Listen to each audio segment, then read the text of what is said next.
Welcome to Romancing the Dungeon, a softcore D&D podcast. While everybody else is looking for glory, treasure, and power, our adventurers are on the greatest quest of all, to find true love. So join Thane, Fia, Nathaniel, and Hephaesta as they put their hearts on the line.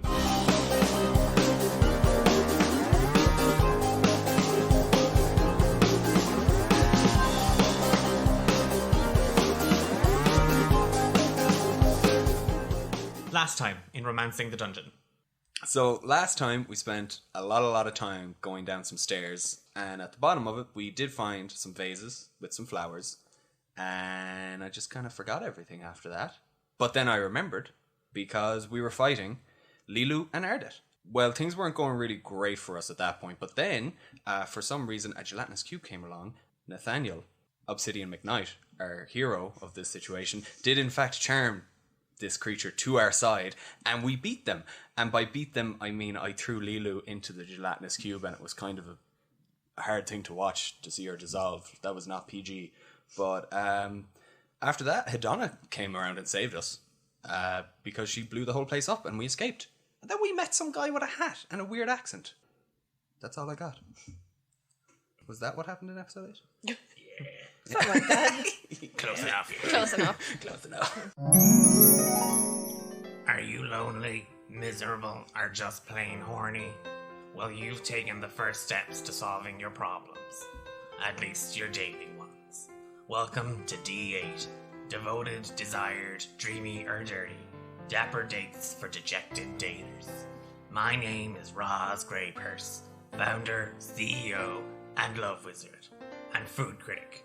And by food critic, I mean I have been known to threaten managers and servers with a lousy review to score free meals, drinks, cutlery, and napkins. To get started, please fill out the attached questionnaire. Question 9. Among your friends and family, what are you best known as? Well, my brother is my best friend and my family. So he says I am extremely helpful and always there to, I'm always the first one who's like, yes, I'll go and do this with you. Yes, I'll help you get in here. Yes, I'll help you carry this. So, yeah. What the hell? So it's not your family or your best friend. Yeah. As always, Fia, very, very sad. Oh, no. Okay, well, I'm going to top you for sad. Whoa. I don't want to be topped, thank you. I feel like we're going back to that closet again. It's a strange start, but in this week's episode of... not episode. I'm not taking 60 minutes to do this. This week's segment of Thane's Tidbits, where Thane talks about some tidbits from his life.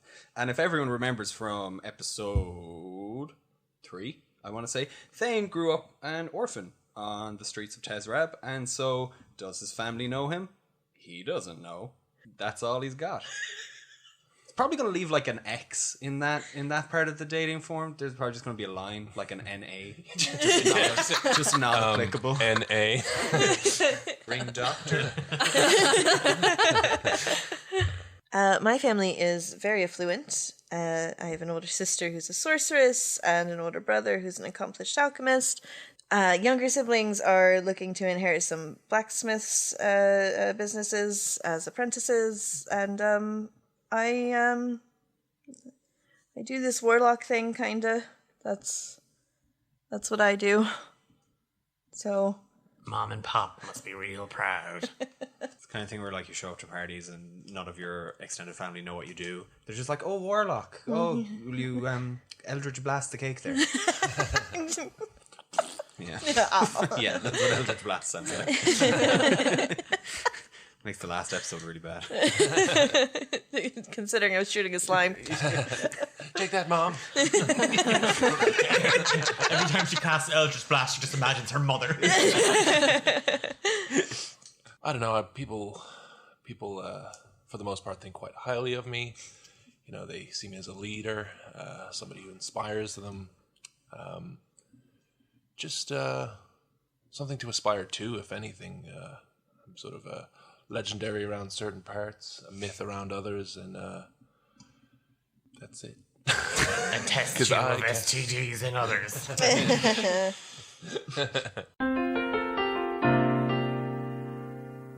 Okay, you are standing at the gates of the former convent of devotion and purity, watching the hillside cliff kind of collapse and fold in on itself, burying the temple and the sanctum of Gomorrah underneath it. Giles and Ariel are kind of standing beside you as this is all happening, and a few of the other survivors, the followers and disciples, are just kind of fleeing and kind of, milling and generally just standing around like, background.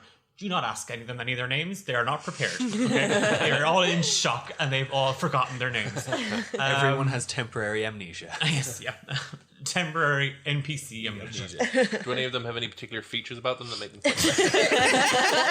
Hey Declan, are any of them bibs? Bibs. Are there any bibs at the convent? Oh, no. Yes. No.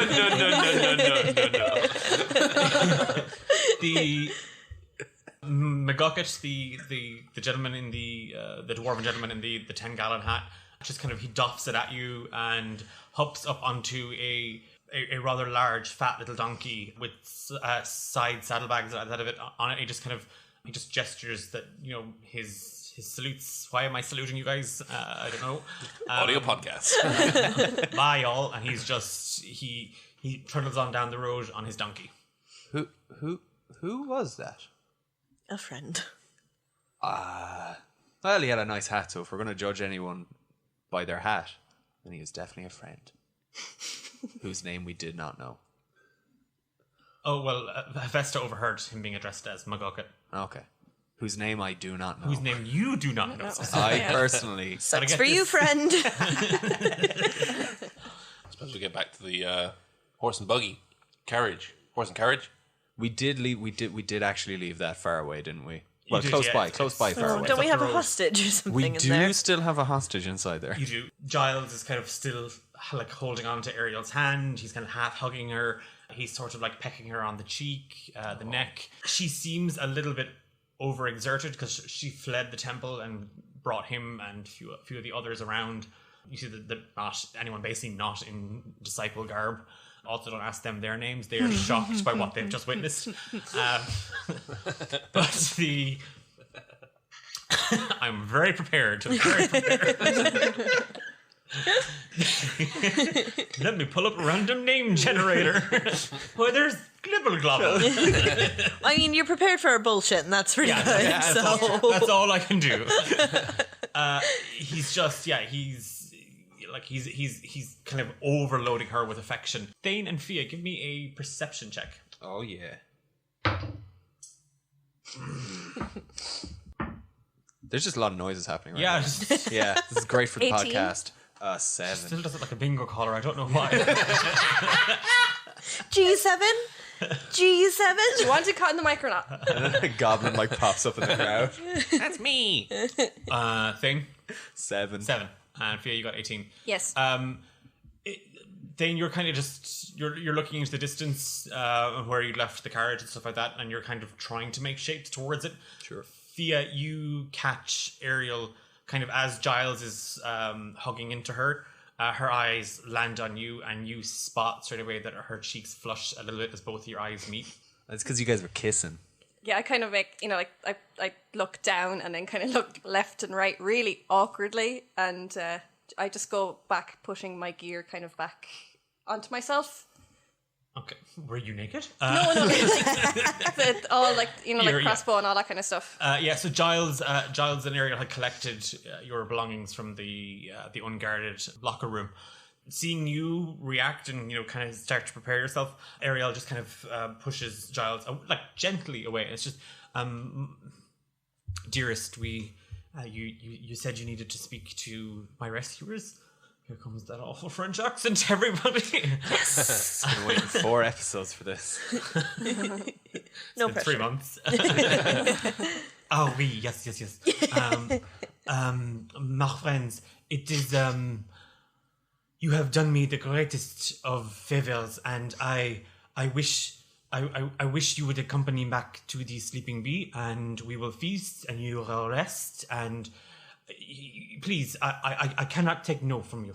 Do you still have buff? I will prepare whatever you wish. Both oysters, horse, Ananas. ananas, pomme de terre. Soup de jour. Oui. Please, I humbly invite you to the Sleeping Bee. Yeah, sure. Why not? I'm hungry. Yeah, I'm hungry. And I Okay. also want to sleep because I don't think we've slept in Days. fucking 3 whole days. Been days. Should we go get our carriage? Well, yeah, that's probably Yeah, how we'll get Gonna back. feed I'm the not horse. walking. Yeah. The horse feeds itself, you know. Will we see you at the Nature sleeping provides. at the sleeping bee? Of think. course, and he's Ariel, and he takes her. That's a good name to pick for a French accent, Ariel. I'm basically French. Can't speak a fucking lick of it, but I'm basically French. He cups her hand and he kind of leads her away, and you see a few of the other followers and disciples and whatnot are all kind of they're all kind of dispersing, and the 4 of you are standing there, taking it in around you now that the dust has literally and figuratively settled on the scenario. You can now see that the hill has kind of collapsed in over the temple, and the landslide that came with it has buried some of the gardens and stuff like that around you, and there's only a quarter of that outer white limestone wall left standing. It's actually quite serene because there's a stillness around it now. Like, the sun has just dipped below the horizon, and I'm trying to be really nice with my description here. There's just hues of purple and heavy pink kind of splotted around the sky, and it's just, as you kind of put it, Hephaesta, it's like you finally feel exhaustion just kind of creeping in. It's that sort of, oh my god, we've been running on adrenaline since herb, and now it's just, you need rest, you need sleep, you need to kind of gather your thoughts.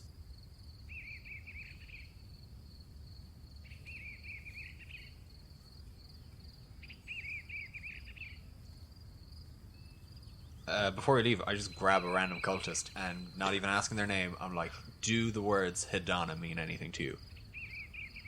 No, why?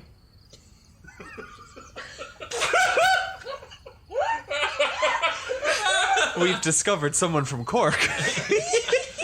I was going for Shrek, but okay.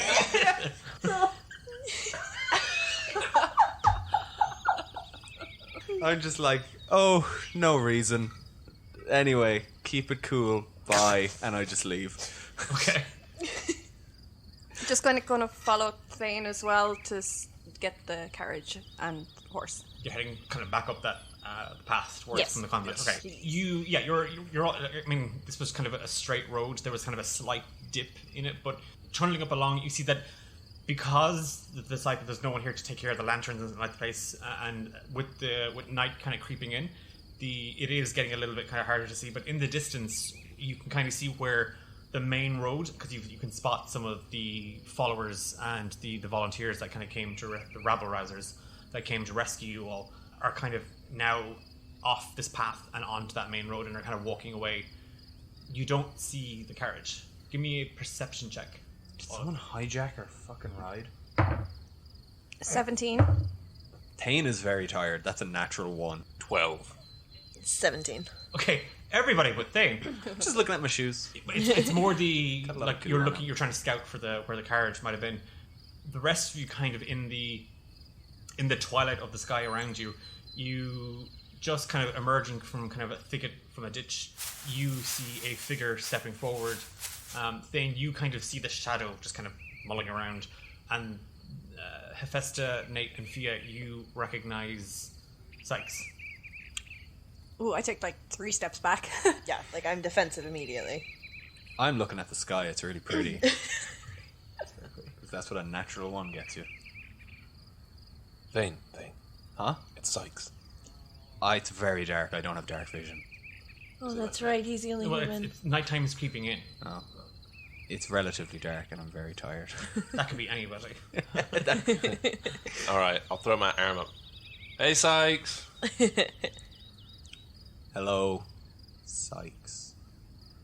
He stops and kind of on seeing the 4 of you, in the same way, Hephaesta, that your arm went for your weapon.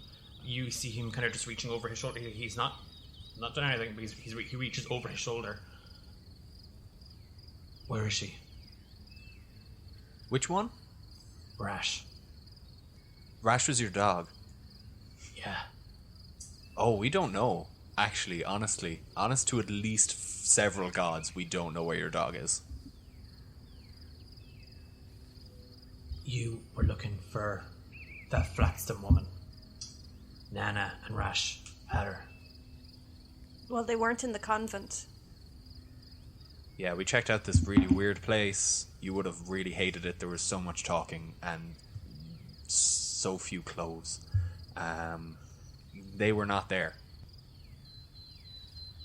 What do you mean they weren't there? That's where her brother told us to take her. They had no record of her whatsoever. Yeah. They said initially she was there, but then they lied to us to keep us there. If you look over at the convent, it's actually in pieces. We actually did a really thorough search. He squints. He's got very good vision, unlike Thane. He's oh yes, I see that. Yeah. So, we would hope that they're not there, because if they are there, or if they were there, Should they are really be now- putting the flat into Flatstone. Oh. That's a joke about how they could be dead. How could you say that about your wife? Oh my God. Because I know she's not actually there. Yeah, Fia, he's coping. Let him deal with the Yeah. trauma of maybe losing his wife. Love is hard. Yeah. They're not there. I don't know where they are. We've no other leads, but they're not there. But I tracked you from the inn to here. Where's your carriage? It's gone. It had Norris in it, Eugenia's brother, but we're after walking all the way back up the avenue and it's gone. Thane and anybody else who reckons that they're good at tracking, give me Oh. a... Would it be a survival check? That's what I mean, survival check. I'll give it a go. Thane is very tired. That's a 9. 18. Okay.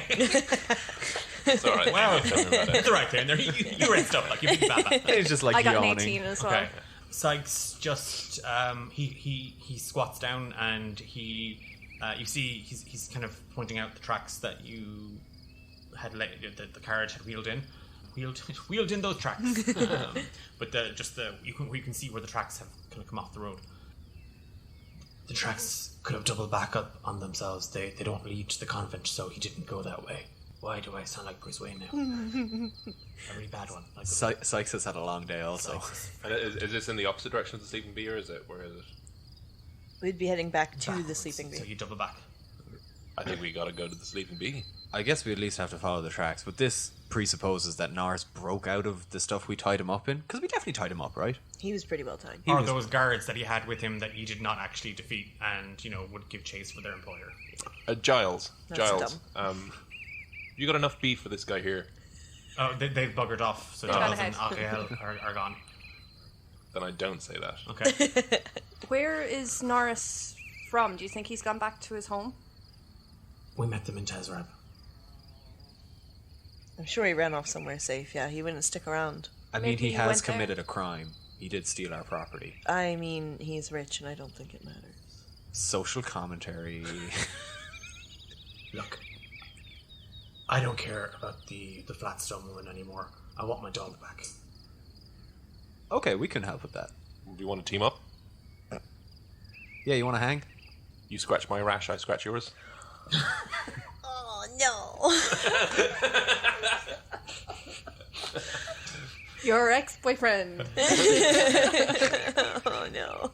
She knows where all the rashes are. Kind of looking at the four of you just descend into chaos. And just, This is what adventuring does to people. I think I'll do better by myself. I'm gonna go back to Tezrab. I'll meet you in the Ale Cauldron when you return. Just ask for me. They'll send someone. Okay. Will do. So Sykes just kind of joins that crowd of people kind of milling away, and he's heading north. So you guys, you trundle on down that road like a crappy old country song. You make your way back towards the Sleeping Bee, and it does take you because you're on foot this time, and you're not speeding down on a carriage while beating up a very, very rich aristocrat. In the distance, after about maybe kind of 40 minutes of walking, you see Giles on horseback pulling a cart behind him, and he's kind of waving you down, and just he pulls My up savior. and he signals for you all to get in. Yeah, I'll hop in and Absolutely. just relief from walking. You arrive. He pulls in down the small little laneway, and he gestures for you to just head in and rest and get a bite to eat. As you step back in because the last time you was in the side entrance, this is you going in the front door, and there's sort of a kind of a wide kind of entrance platform that you step down into, and again, this is quite a large countryside inn and tavern, and at the end of like right across from you at the other side of the building, you see Ariel, and she's kind of scooping up bowls of leftover soup, and there are a few disciples who are all kind of a little bit confused as to what's going on and where they're going and what they're doing. They seem to have kind of taken them in and offered them a bit of shelter, a bit of reprise. She kind of gestures at the four of you, and kind of seeing you all looking so haggard, she gestures up at the room. She just kind of points up, and you can see kind of that she's kind of pointing at a particular door on the next floor, and a balcony. You see that it's got kind of a green kind of coat of paint on it. So she's kind of pointing at that door. And as you kind of wander in, she's just like, "Please make yourselves comfortable. I'll have some food brought up to you a little bit later if you wish." Yeah, thanks. That'd be very good. And I'm kind of blushing again a little bit with my head down. Go wait for her. Just let me see. Oh yeah, she's also blushing. I'm like nudging Fia. I'm like, hey. I say thank you, and I take her hand and I give her a little kiss on the hand. She doesn't blush at all. Ew. Okay, so you guys, you head up to your room, and you crawl into your respective beds alone.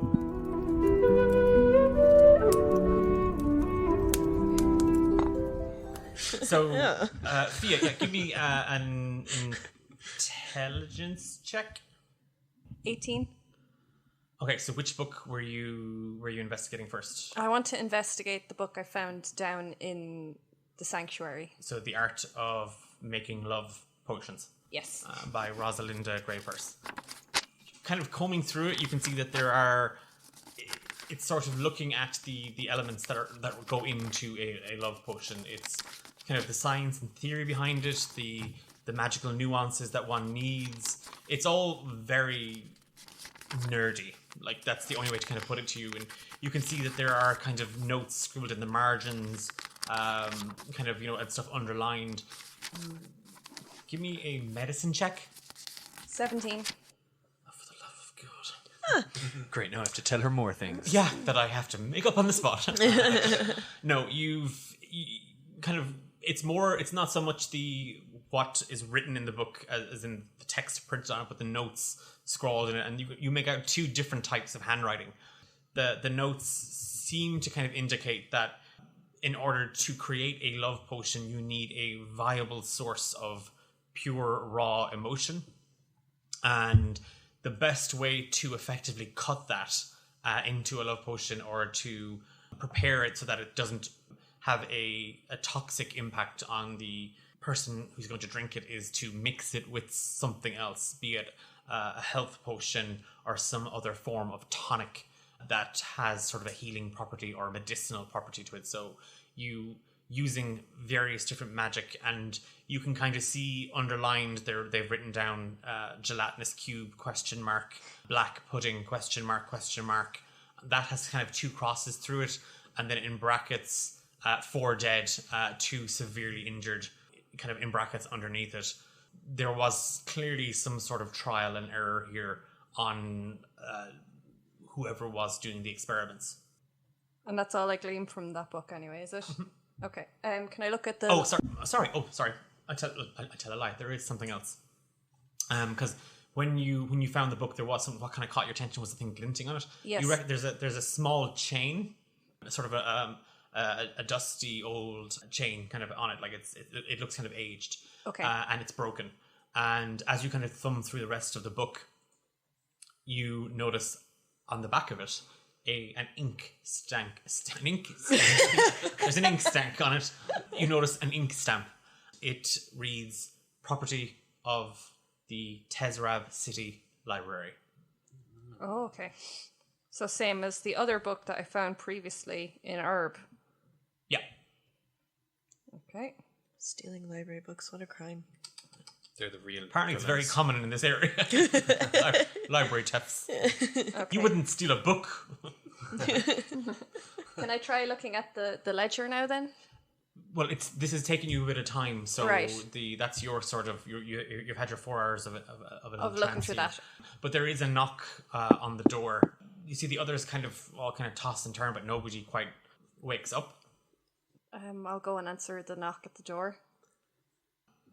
Ariel is standing there, and you see that she's kind of got her nightgown on and pulled up over her shoulders, and she looks you dead in the eyes. May we have a word in private?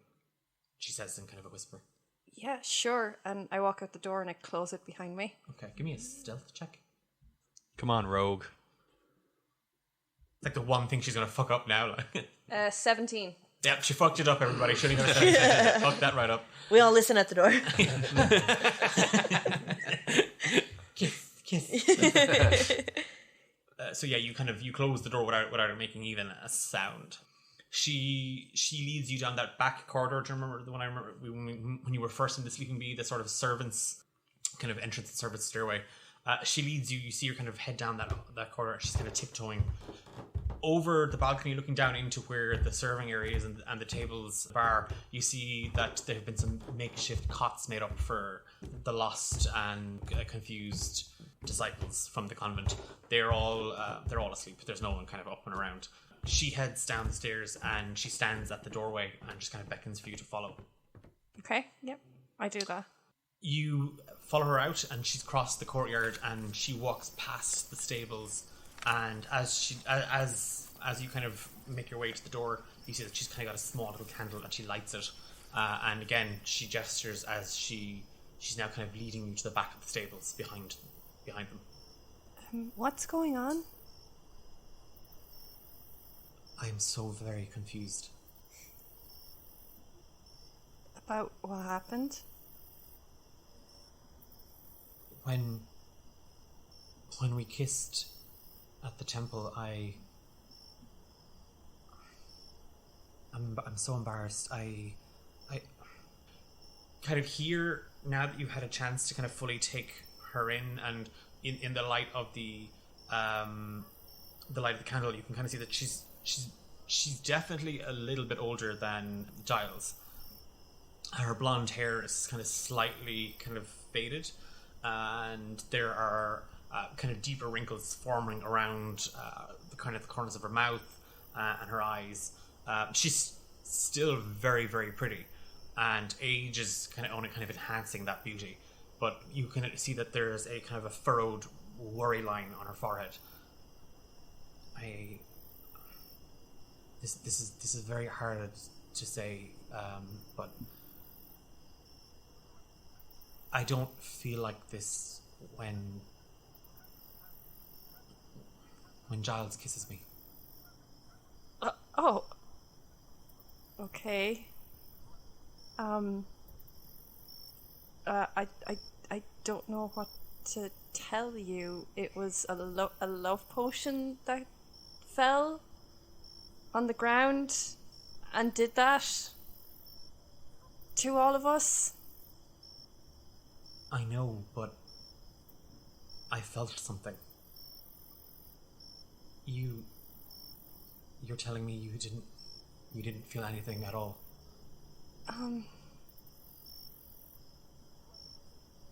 Afterwards, not really. No. Give me a wisdom saving throw. 16. Someone take those dice off her. Stupid birthday. You're shutting her her down here a little bit. You're kind of closing off that. That's the impression I'm getting anyway. Yeah. Or that's the impression that Ariel's getting. I mean, not me. Ariel's getting that impression. Yeah. This Wow, is me pouring my projecting heart much. out to you, Louise. Nothing new in our games, though, really, is it? I'm just taking out all my frustrations out on you. You feel the mark on your back kind of grow warm, almost kind of like it's about to strike or you're about to. But there's kind of a deep throb, and that kind of the heat is there, but there's no pain. I don't know what to do. Do I leave Giles? Would you be happy still living here? I don't know. I've never felt like this about a woman before. All I can say is you have to think of your happiness here. Like, yeah, you'll probably hurt Giles. Like, that might happen if you decide to leave. It's pretty much guaranteed. He's crazy about you.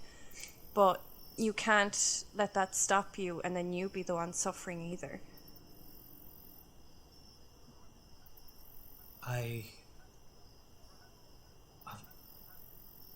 I'll think about it. Please forget what I've said. I think I might just still be in shock from the temple and what happened. I'm sorry. And she shakes her head and she kind of flits away from you back towards the tavern. Before she does, I grab her hand. Okay. And I just say to her, just in the future, do think of your happiness too. There's nothing wrong with that. You notice just because she doesn't respond. She kind of pulls away. There's kind of some kind of tears just kind of stinging at the corners of her eyes. She kind of pulls back and she just makes her way back to the tavern, the inn, leaving you standing there in the dark. It's quite a beautiful night. There's like 1,000 stars in the sky overhead. We leave you standing there in the dark with inspiration. Look at you solving queer people problems all the time. I know.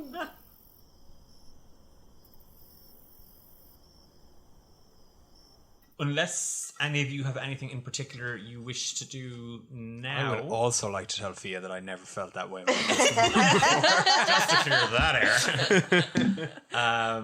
Unless there's anything With like, a woman. Yeah. I just want to go back in and go to sleep now Okay, at this so stage. you're doing your little trancey thing now. Yes. So You can meditate on that in a minute. I'm going to reflect on that. How do I actually feel? I'm going to open up that can of worms. Yeah, so dawn breaks and Fia, you awaken from your trance and you head downstairs and you see that Thane sort of has the covers pulled up over his head, very, very, very exhausted.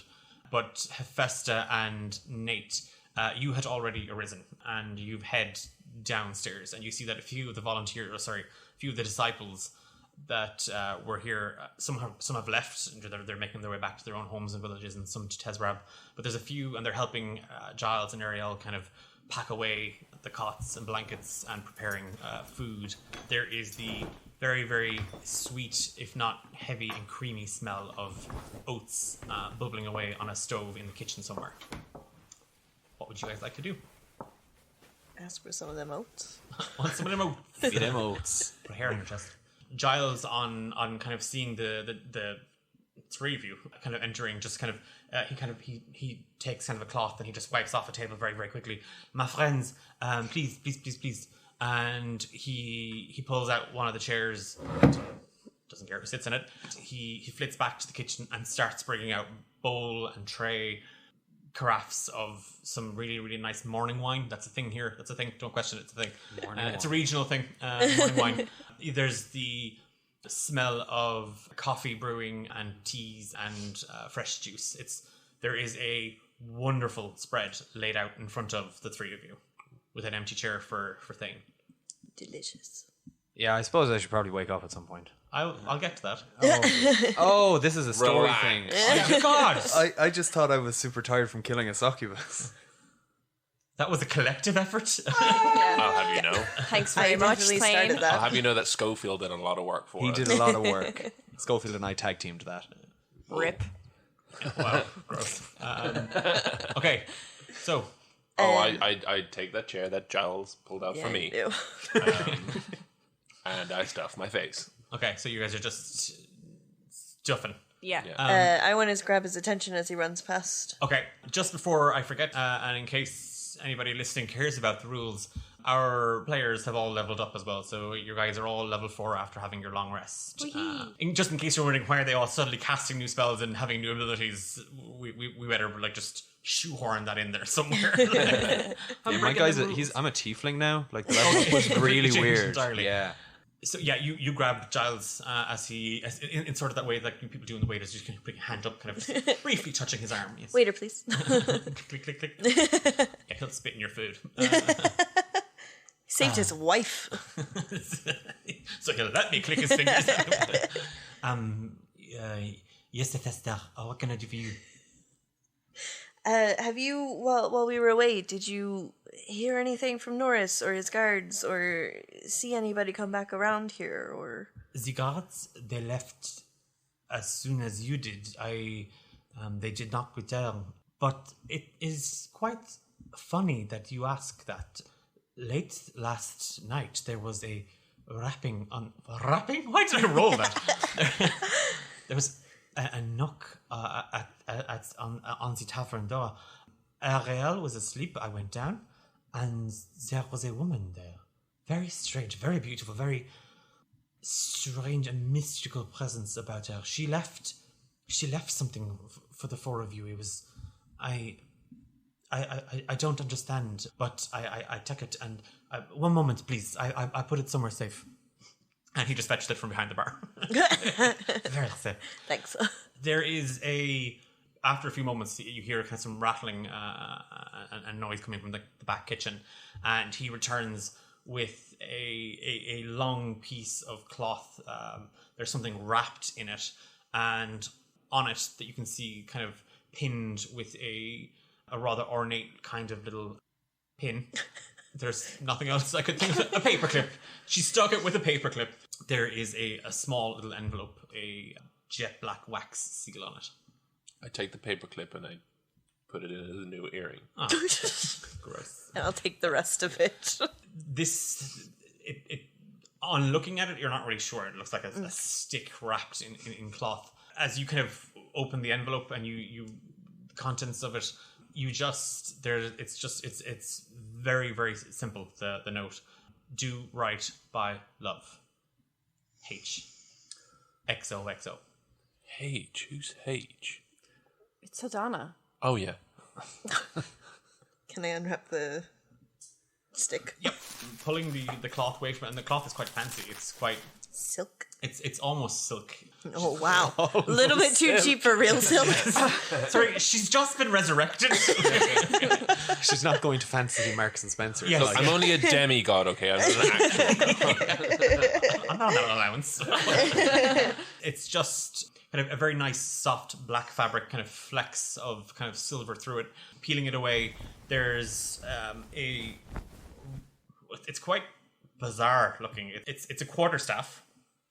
Okay. And straight away you don't really. It doesn't look anything fancy. It's a long, dark mahogany quarterstaff. The end of it, though, seems to be kind of plated in what looks like very, very shiny, almost iridescent mirror. And there is a tiny little note hanging from the neck. She likes her notes, doesn't Do she? I notice that there's a mirror on the end? Well, no, it's like loads of little mirrors. Oh, can I pick it up and have a look at myself in the mirror? Yeah, so you're looking into the mirror. Hephaesta, you're reading the note, I'm assuming? Yeah. Okay. The disco stick. Go on. Instructions as follows. 1 use per day following a performance check allows the owner to cast glitter dust. Oh my god.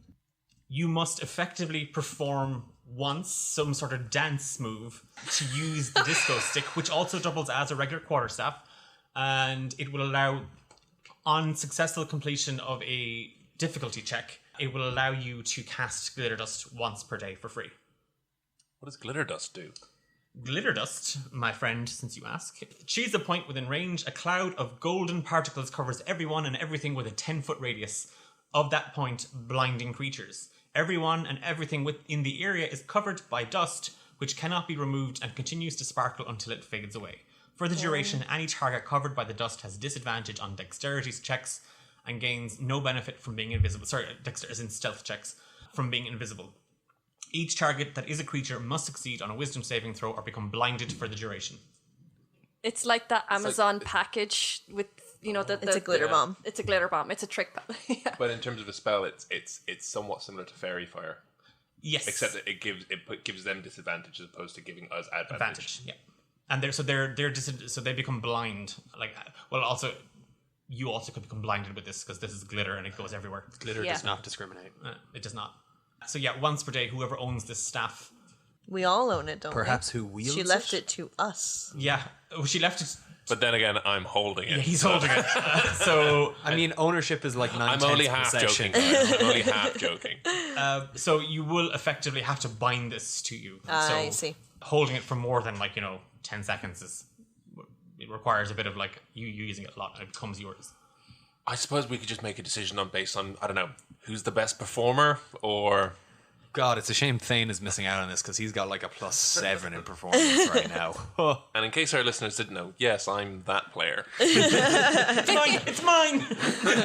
I loot the bodies. It's mine. I will kill you for this stick. Speaking of Thane, That's me. it's one of those sleeps where you've been run off your feet. You've been it's been the longest shift of your life. In your case, that works out quite well. We're back in the closet again. We're always going to come back there. Yeah, we never left. Yeah, that sort of the tiredness that you felt, like you were tired before you even got to Herb. You've been working, and an awful lot of stuff has happened in between then and now, and that tiredness became a heavy ache. And as you threw yourself into the bed, it was only a matter of moments. It's that one of those things where when you wake up, you're like, I don't remember falling asleep. It was a deep, heavy sleep. And you find yourself kind of dreaming about the events over the last couple of days and hours. And it seems to be just your mind making sense of it all. You keep going back to that moment in the Swallow's Cave with Brother Sops, or Father Sops. And then it's flashing forward. It's being chased through the woods, looking at, trying to find Sykes and Nana and Eugenia. And then the carriage being attacked by bandits, ending up in the sleeping bee. The whole thing just kind of is replaying in your mind, and it's sort of a slightly therapeutic thing when something pulls you from that sleep.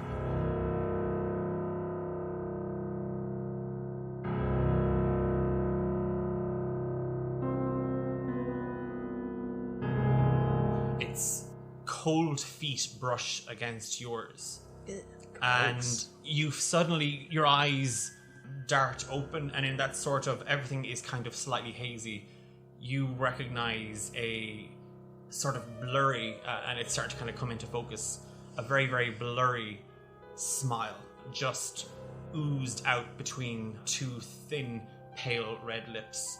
And the side of the bed that you're looking at feels heavier, as if there's somebody in the bed with you. Ooh. I just turn over the other way and take my quilt with me and try to go back to sleep.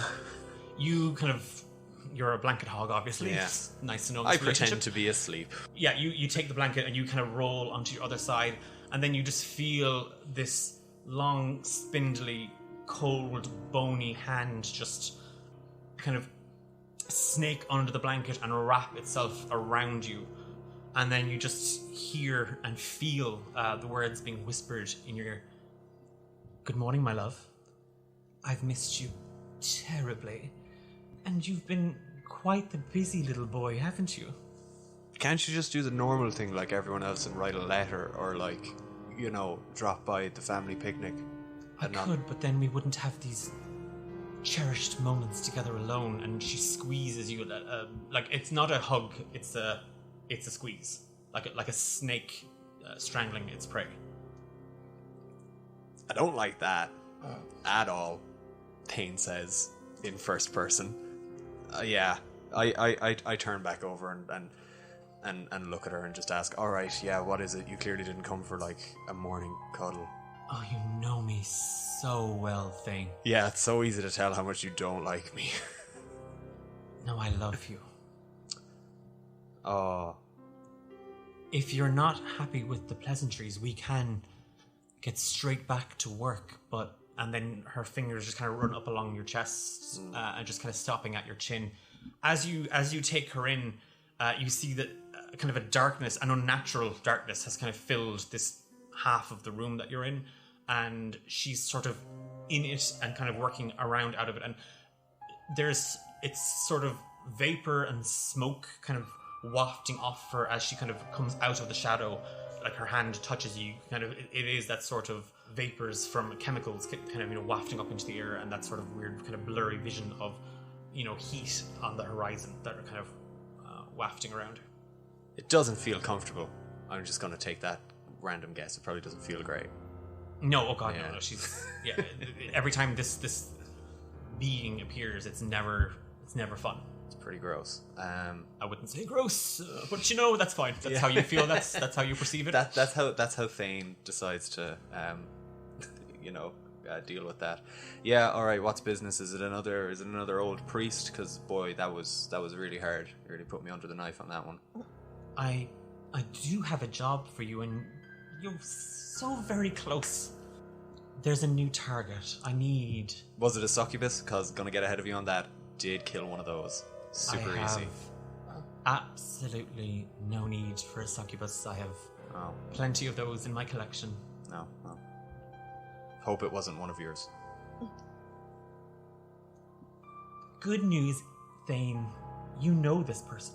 It will be a hell of a lot easier for you. Okay. I need you to find and kill Eugenia Flatstone. I need her heart. Okay, well,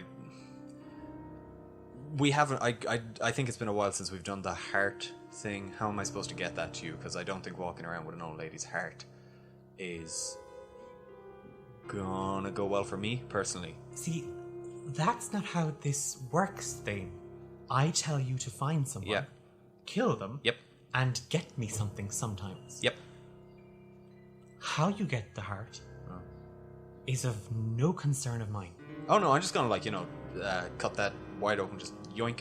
But like, where do I leave it? You don't have like a PO box. I will find you. Okay. Trust me. Cool. Do I get anything to kind of help me with this? Because I don't know if you've been paying attention. I know you're super busy. But like the last couple of days, we've been trying to find Eugenia Flatstone. She could have some tricks up her sleeve. And, could you help me out? They fade back into the darkness for a moment, and you just hear a voice. Seek out her niece, Thane, Raven Direheart. You will find her in Tezrab. And that's my lead. That's how I find this woman and kill her. You've had much less to work with before. Yeah, that's very fair.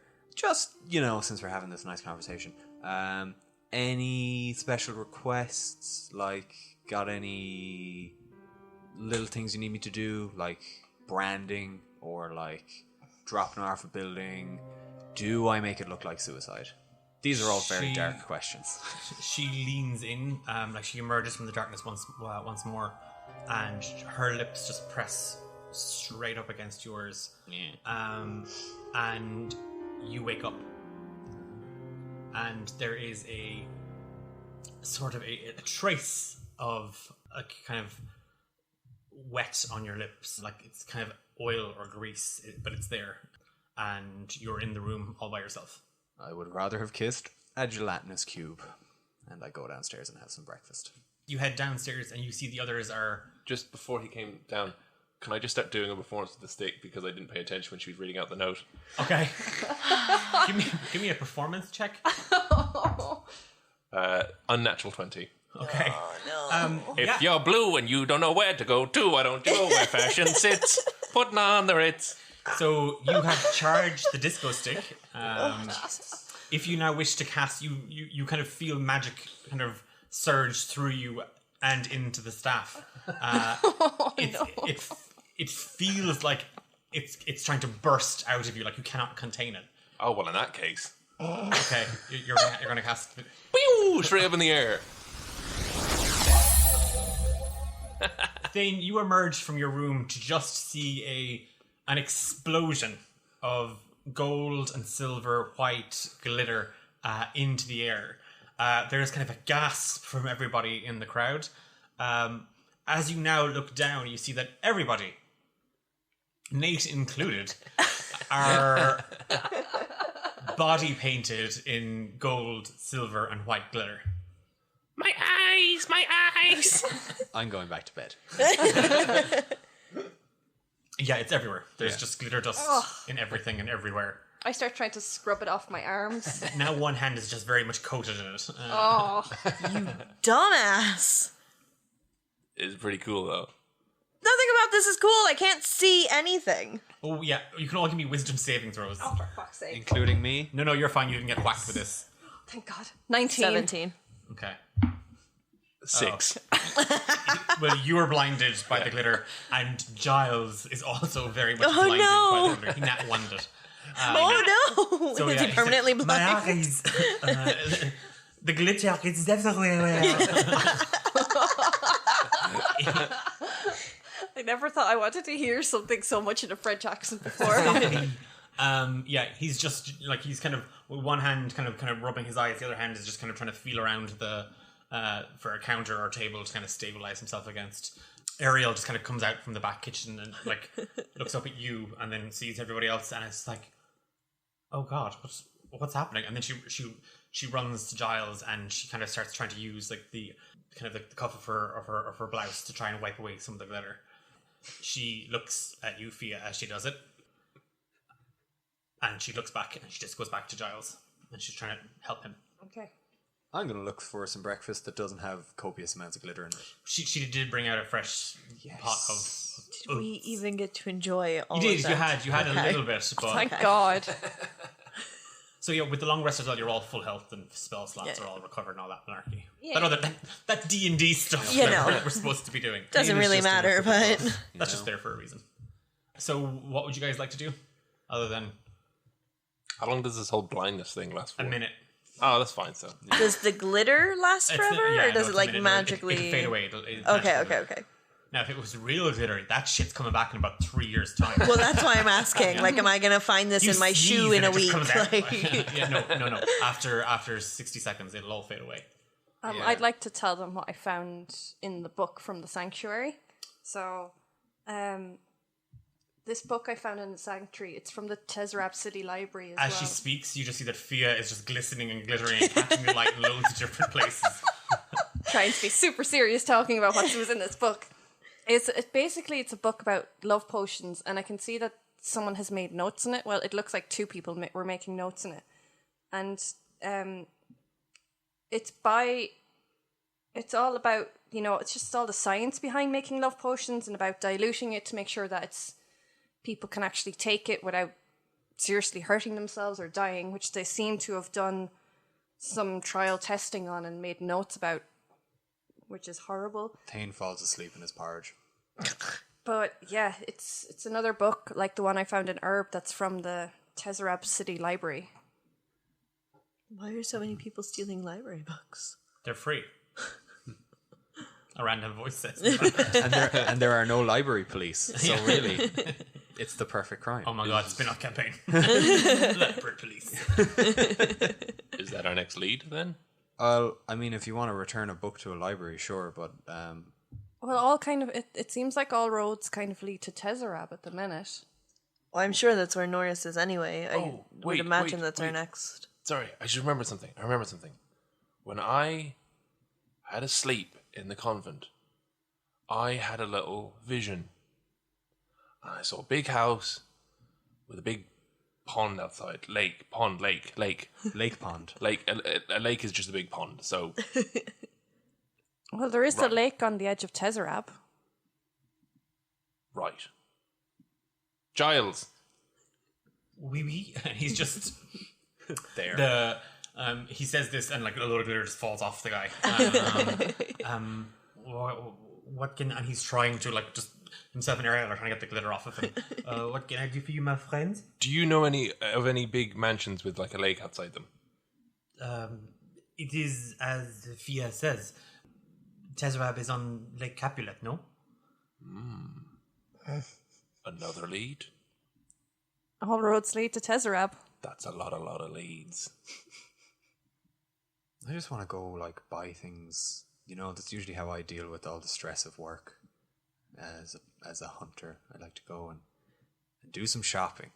I don't okay? think there's time for that. I think No, I think like in Tezrab, you know, we can be investigating. It's like, oh, I'll just investigate this hat shop real quick, and like 20 minutes later, and you know, you get a nice hat out of it, and everybody wins. well, we bit don't of want retail Norris to therapy. find Eugenia, do we? Right, Nate?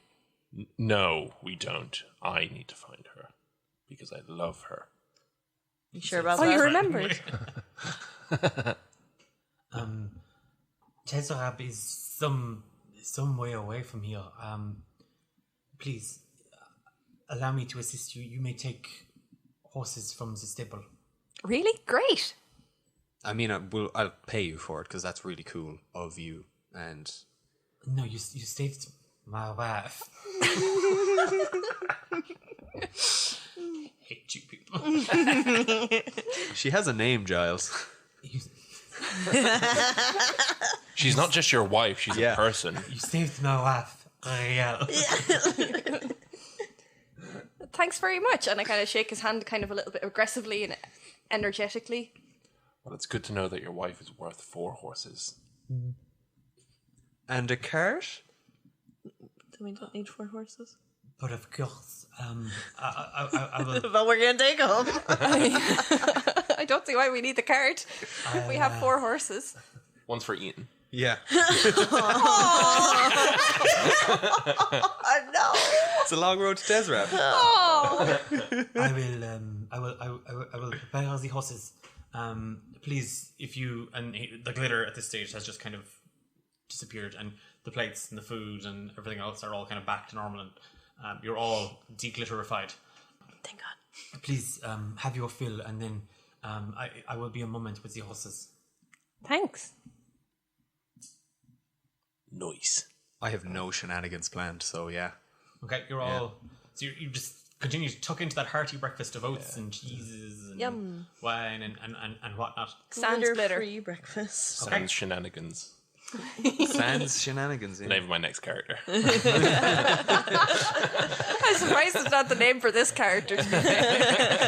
Occasionally, Giles will kind of flit in and out, but kind of after, it doesn't take him an hour to get the horses ready, but he gives you the time to kind of have food and just kind of get yourself together in your bits and pieces.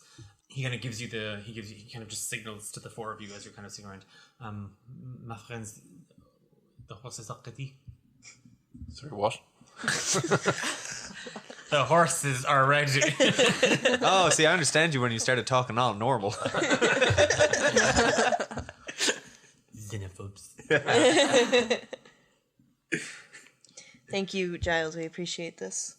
You find that there are 4 brown horses. Little ponies. All saddled up. He's standing, kind of holding the reins of the 4 of them together. As you climb up and you make your way, Ariel comes to the door, and Giles just kind of puts his arm kind of around her waist. We will never forget the 4 of you. You have done so much. Au revoir. Bye. Hi, Giles. I just kind of wave at them. Ariel kind of she waves. She doesn't say anything. She waves the entire time. She just kind of stares at Fia. I nudge Fia. She winces and she just looks to the ground, and she just Fia, you see her just kind of put her hand on Giles' hand and kind of hold it for a moment, and then she removes it from her waist and she steps back into the tavern. I'm so sad. That is so sad. It is.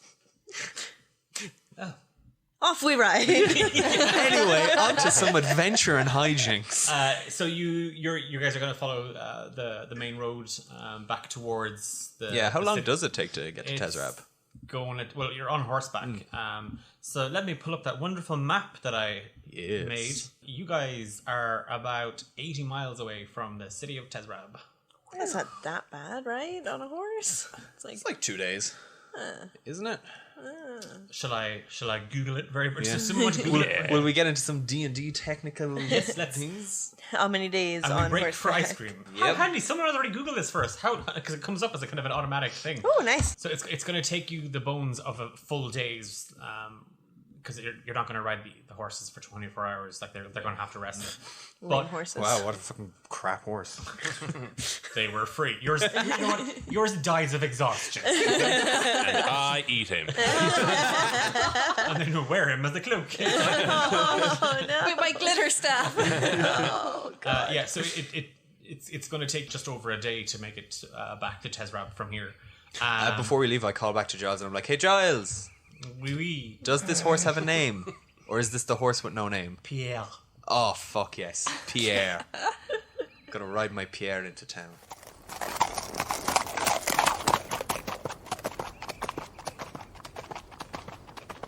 On the way toward you head kind of the road's traveling north, and you're, believe it or not, doubling back on the way you came from Herb, and the road is quite.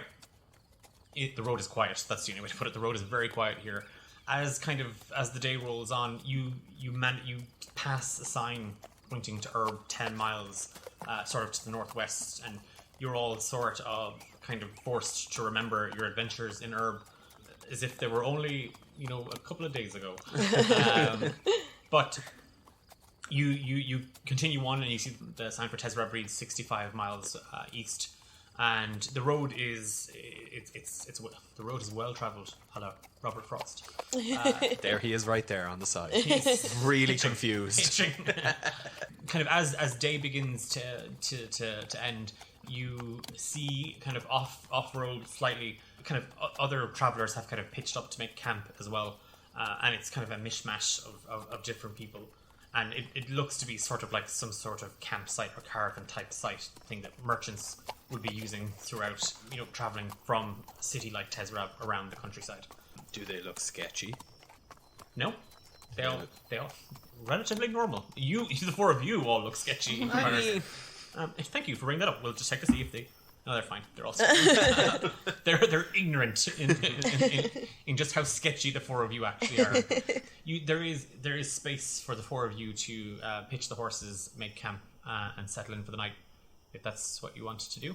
Yeah. Yeah, sounds good. This won't go wrong. Yes. Okay, so I need someone to go roll for firewood. So that's a survival check. I need someone to do some basic cooking. If you roll well on your survival check for cooking, you get to save on some rations that you all hopefully have in your equipment. Otherwise, you're going to go begging for food. And are you guys taking watch, or what's the story?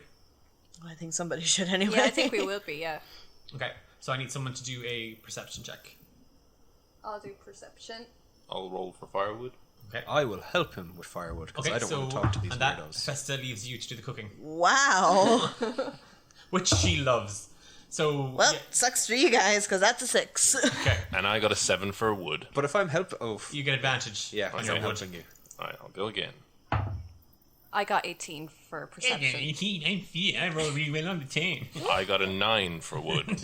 Okay, so you find some twigs and a very, very wet log. Spending the night nice. hungry and cold. You come back to find that Hephaesta, what actually are you cooking? A horse, apparently. Pierre is missing a leg. And he's bleeding out. You didn't have too many to begin with. So I don't know. Can I, see a rabbit running past and, Eldritch Blast it or something? Cook it and catch it all at once? It's just the magic equivalent of microwaving something. Yeah. Oh shit, I burnt it. Coming back from your wonderful firewood excursion, Thane, because you went to give a hand, and Nate, since you were kind of wrapped up and trying to find stuff, Thane, give me a perception check. Alright, I'm about to perceive some stuff. That is a 23. You're not really helping. You went to help with the firewood, but it's because you didn't want to do the cooking, and you also didn't want to be lookout right now. So you haven't really been helping. I turn around and I cast Create Bonfire. There. Oh, Jesus, yeah. Yeah. What an asshole. Let us do all this fucking work. You're such a dickhead. It's a cantrip as well. Okay, so we'll get to that in a second. Yeah. So you can do your great bonfire in a moment. Kept that up my sleeve. Just you walking around with a mossy log. I got something. It's falling apart as you actually bring it back to it. You spot two things. The first is some of the people around are you've noticed a lot of people have kind of stopping and kind of staring at you, but no one has approached. And I wonder why. They're looking at you two in particular. But you had noticed kind of eyes a little while after you had came off the road and started to make camp at this little site. The second thing you noticed, and it's more again while you're looking for firewood, you kick something and you look down. There is it's a kind of a ball of paper that's been bundled up, and unfurling it, it is a wanted poster Oh. of Fia Idrim, Ah. Hephaesta, Oh. Nathaniel Obsidian McKnight, And that's it. Just those three Just those people. three. Just those three people. and Thane. Ah. So there are 4 very crude sketches of the 4 of you. Did they get my nose right? They didn't. Oh, bastards. It looks perfect. And that's a slow burn. That's a thinker, ladies and gentlemen. Reward 10,000 gold pieces. Shit, can I turn myself in? Dead or alive. And dead is underlined twice. Damn it. I'm gonna look at this and I'm gonna commit it to memory, and I'm between two minds of throwing it in the bonfire, just keeping it in my pocket, and I think I'm gonna keep it in my pocket. Okay, so no one has approached. Sure. Okay. Does And- it say what for? Because they usually say like crimes of No, it being just says amazing. dead or Crimes of alive. passion. Bounty. Crimes of passion. Yeah, crimes of passion. We just it's loved bounty. too much. Wanted, bounty, the 4 names, 4 drawings of you, and the 10,000 gold, dead or alive. Is it issued by anyone? There is a seal on it, so it has been approved. It's kind of Signed, sealed, and Official. approved. yeah. Yikes. Well, I go back to the You head campfire. back to the camp, and you so the 2 of you come back to see Fia kind of perched on a stump doing lookout. You've spotted there's like 3 separate groups Fia kind of operate or having made camp here. There's a group of merchants, and they're kind of discussing. They've been bartering, but they've been kind of throwing eyes at you every now and again. And there's a small wagon, sort of like one of those old kind of West Pioneer type things, so it's also doubling up as someone's house. And there's a lot of kids running around and screaming at each other, and 2 very, very tired looking parents trying to rustle up something for them to eat. Out of the 3 groups, they have paid you the least amount of attention. Turns out they're the real bounty hunters. Thane and Nate come back. Nate with his very thick, heavy, damp log covered in moss and mushrooms, proud as punch. You find Hephaesta standing over a discarded pan that she's now broken up a clump of rations into, and that's cooking. That looks great. What is that? Dinner. Yeah. No, it looks delicious. Yep. Is that like an old family recipe? Yep. Nice. Gonna enjoy it. I will. Like, definitely. Where else? I turn to Fia and Nate, and I'm just like, hey, just out of the blue, just, some friends having a conversation with friends. How's your, disguising abilities? Nate, you got What? them magics. You're able to, disguise yourself, give yourself, a big mustache. Yeah, I got a disguise kit. Why? Oh, no, it's just, curious, because we're dealing with all these nasty people, like Norris knows what we look like. Ugh. What if we rock up into town and they're suddenly like, oh, there he is, that fella who wants to, get with my sister, off with his head. Where is this coming out of? I just think ahead. I'm a very tactical man. Always got to be prepared. Always got to think ahead, endure and survive. Give me an insight check. Yeah. You can give me a deception check. No, I'm being honest. Oh, sorry. I thought you were lying through your teeth. Well, I'll roll anyway, just for the heck of it. 20. Like a nat 20. Less than that. Unnatural. Okay. Less than that. Yeah, you just... Again, he's not lying, but you get the sense that there's something... He's hesitating about something, or he's hesitant about something. Completely out of character. Thane is being weird. Who could have guessed? Oh, it's so different for him. Yeah. He's being straight-laced and honest with us. There's something wrong. Thane, what is going on? Well, we're at a campsite and we're gonna No, try find no, Nate's no. wife. What is going on? Oh, you mean between us? That No, whole thing in the no, closet. no. I see where this is, Fia. This is like not a conversation to have in like public. There's children around. Thane, It was not very PG. where is this coming out of that we need to disguise ourselves? I know you're hiding something. Yeah, I'm hiding lots of things. I'm a man of mystery. You are so infuriating. I know. Aren't they cute? Just tell us what we're getting ourselves into here. I honestly don't know, but I'm sure it'll probably be really bad, like the convent, because that wasn't fun. I mean, it was like, you know, fun looking back on it, like we had a great time and adventure and no one died, but personally my body did not enjoy most of that. If you were to quantify it, it would be about 20 hit points worth of not enjoying something. I'm getting more and more annoyed with him as he's talking. Yeah, can I just give a little perception check and kind of look him up and down? Give me an insight check. Or are you looking at for body language? You're trying to see like Maybe what it's a bit metagaming to be like, I'm trying to see if like there's a little thing hanging out of his pocket or something, or like... Because you were busy looking for the firewood, Yeah. you didn't spot it. So no, and he was quite. You could look to see if like there's something off with me. That's something. Give me an insight check if you wish. Yeah, I'll do insight, so... Oh, okay. Festa, you busy there preparing your 3-course meal? Yep. 11. She's just like, 11. fuck these Okay. guys. It's kind of a little bit like what Fia is picking up on. He's definitely dancing circles around something. Can I just like come up and give him a good slap up the back of the head? Who? No. Thane? I think you meant Nate. I mean, can I do both? Like, are they standing next to each other? Can I just come up Three between them? Stooges. Snap out of it. Little, it's like not to hurt, but just to be like, you know. Okay, so you just Slap. slap Thane on the back of the head. Okay, so you get like kind of an irate mom's slap on the back of the head. Oh, that is who I am, isn't it? You got in trouble. You're becoming your own mother. I just No! Your worst nightmare. I just shake Can back I my Eldritch Blast head. myself? And I'm like, okay. But group huddle. Everyone come here. I don't want these shitty kids hearing what we have to say. Mister, what you doing? Hi there, young man. What's your name? Eldritch Blast! Do you like horse meat, little boy? I'm a little girl. My name's Cynthia. Hi, Cynthia. What's your name? That's not a... Go away. Why?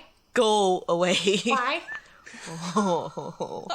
I pick up a stone and I cast magic stone and I make it like levitate and like sparkle a Thought you bit. were gonna throw it out the car. Throw some pebbles at her. And I'm like, hey, look at this magic stone I just found. Do you want this magic stone? Yeah? And I fucking throw it 60 feet. Go get the stone. You threw it really far away. Yeah, go get it. Don't you want it? I do, but it's really far away. Imagine what it'll be like when you get it and all your friends don't have a magic stone. Make another one. I can't. It was a magic stone that I found. A fairy came and touched it and made it all magical. And she gave it to me and now I'm giving it to you. Isn't that right, Fia? What? Yes, exactly. Help me out with my obvious lying.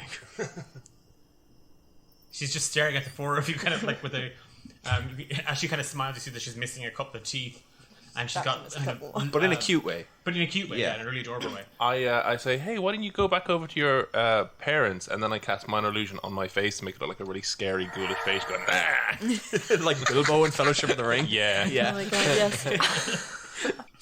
Okay, There's a lot happening to this poor child.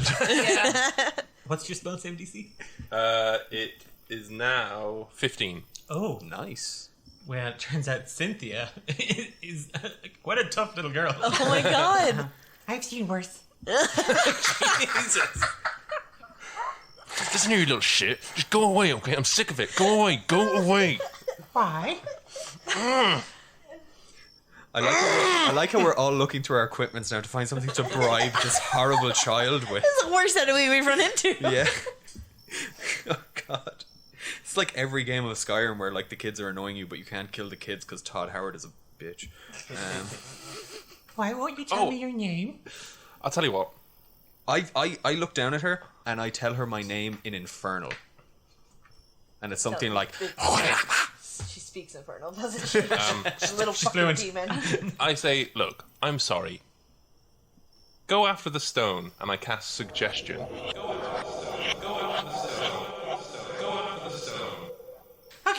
And she skips into the dark. Oh, thank fuck. Okay, really quick, come here. Hurry before she comes back. I'm so scared. I'm not prepared for this. Cynthia, the human child. There's a horrible joke there that will be made after the podcast. But anyway. Subscribe to us on Patreon to find out what that joke is. Yeah, no, Nate, incredible idea. But I pulled them all close and I'm like, okay, group huddle really quick. Everyone like, shut up, be quiet. And I pull out the wanted poster and I'm like, listen, I didn't know how to tell you guys this, but now I know how to tell you this, and it's very quiet and away from people. We're clearly wanted for something bad. What? I'm sure it was Norris. It has to be Norris. But he did it so quickly. You mean like with printing and with mass production and distribution, like this guy must have some kind of network? God only knows who Rich. that man knows. You got one of my daddy's flyers. God. Oh my God damn it. Cynthia, go away. Yeah, Cynthia again. I hide the piece of paper and I'm like, hi Cynthia. Your Did you daddy's find... flyer. Yeah, my daddy's flyers. Did you get the stone? I got the stone. Can I have it? You said I could have the stone. I'll trade you. That was okay, I'll trade you. 10 gold pieces. No, it's not worth 10 gold pieces. Cynthia. Did your dad make these posters? No, my daddy's job is to put those posters up. Oh. Are her parents looking at us? Like, are they paying attention to what's He's happening? The worst Are parents they... in the world. Right. Can I cast sleep? I'm not hurting her. At least physically. Yeah, cast sleep. She'll be fine. So 5d8. Turns out this child has 100 hit points I and is the swear to spawn of God. Satan. Falls flat on her face. 6, 7, 11. Plus another 6 is 17. What was Yeah. that? 4 dice. Plus another 8, so that's 20. Okay, so basically, you've rolled enough there to knock out a small orphanage of children. Probably where Thane comes from. You never know. But so she's like, that's my daddy's, and she's just gone. She as she's kind of half talking to you, half annoying you. She kind of. I'll describe her like a dog. She kind of circles around a little bit. And she plops herself down. She makes herself really. No, she kind of wanted the logs that you were kind of sitting on. She's kind of pressed herself into, and she's kind of half falling asleep. And in an adorable way, she's out. Coincidentally, so are the rest of the family, like the children at least, very much unconscious. You're welcome, Mom and Dad. What, Then we need to get out of here. what do we do with this? Leave it. We need to get out of here. Leave it. No, because that would be suspicious. It'd be suspicious touching the thing in the first place. Are we talking about the child or the I hope Yes. so. All right, I look at the poster one more time and I mess up my hair to make it look not like me. I do like. For your podcast listener. I have a disguise kit and I'm proficient with it. So, And I'm not proficient with whatever I'm doing. so while he's doing that, I'm putting on an actual disguise. He's just standing there tousling his hair. So you can give me a roll of a d20. You can add your proficiency bonus. That is 20, unnatural. Okay, so what is Nate's disguise? Um, I look like Thane. I disguise myself as Sops, Okay. So wow. greasy okay. little peanut, returns. But very tall. Okay, so you age yourself, kind of slick your hair over a little bit. You kind of try to, you run it through, kind of give me a kind of a parting. What are the rest of you doing while you were, running your own little special effects makeup workshop over in the corner? I pick Cynthia up and I stand in front of her to like block the eye line so that no one sees this while Again, her Nate parents is- are getting hammered in their caravan. They really don't care. I'm just pulling like my hood up Yeah. and that kind of thing. Just trying All I to. have is my cloak. Yeah, just waiting for Nate to work his magic.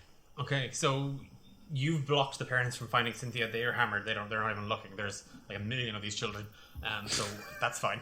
Yeah, the rest of you, like you're pulling your cloaks up. Thane, you've messed your hair up a little bit.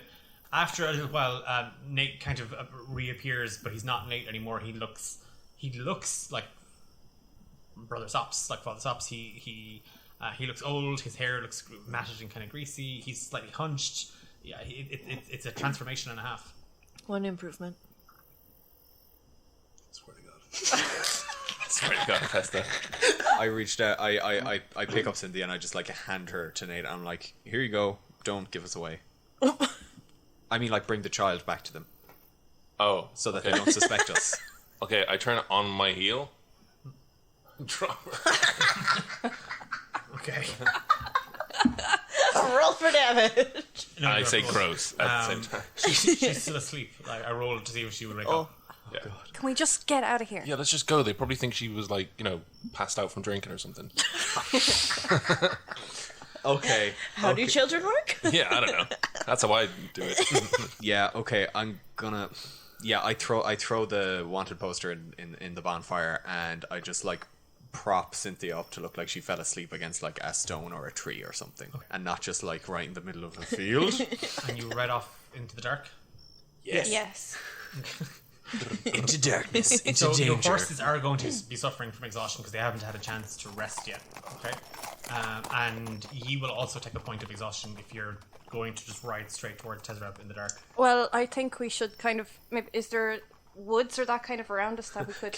Can we camp somewhere less safe with less people? You can, yeah. Yeah. All right, Yeah. I'll take that. Okay, so you're taking that risk. Yeah. Yes. Okay. You get on your horses and you leave the campsite and you go back onto the main road and you're heading eastwards and spotting a wooded area in the distance points at it, and the four of you run your horses off the main road, and you're now, if this isn't even a slip road or a path, you're now kind of on rough country ground, and you make your way to the tree line.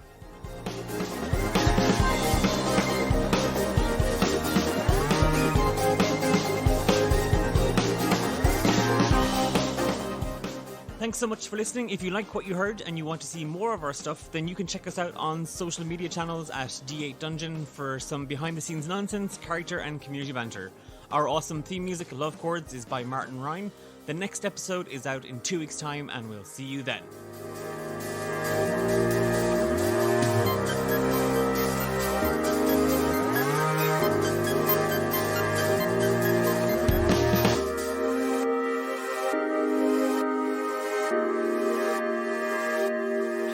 Fucking Cynthia. Hi guys, it's me. I wish you all the time. The big bad of the campaign revealed.